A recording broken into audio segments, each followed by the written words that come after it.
Abasolwa uFernando Sive, uNhlakanipho Dlamini, uFrankie Xaba, uMphahlele Maredi, uHlomikhawu Thembinkosi noNdumiso Moswane bavele okwesibili namhlanje enkantolo. Babhekene necala lokubulala umdlali weKaizer Chiefs uLuke Fleurs mhla zine kuNdasa esigamekweni sokuduna imoto. Kodwa imindeni yabo ithi amaphoyisa awalwenzanga kahle uphenyo lwawo.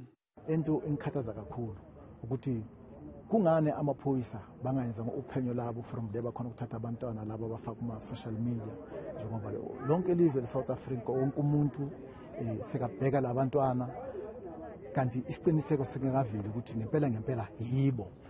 I believe ukuthi bonke these boys they are innocent, like they have nothing to do ngale ama-murder and fire weapons laba abacharge wona and stuff.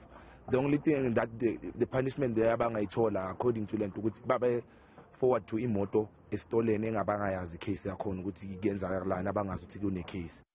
Kwamanye amacala ababhekene nawo icala lokuphanga ukutholakala nesibhamu esingekho emthethweni kanye nokuphazamisa ukusebenza komthetho. Abasolwa baboshwa eSlovo eSoweto emva kwensuku ezimbalwa kudutshulwe kwabulawa uFleurs.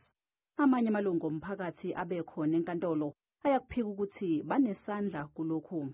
NgoLwesithathu lolu ashone ngalo lomdlalo weChiefs yabo besinabo labantu abazange bephume eGasi kodwa siyamangala manje sebethibo ababulela umdlali. Mhlambe khona enye into nje olunyunyawo lwesithathu esingaliboni la. Icala lizobuyela enkantolo mhla zingamashumi 25 kuNdasa. Abasolwa basagcinwe esitokisini.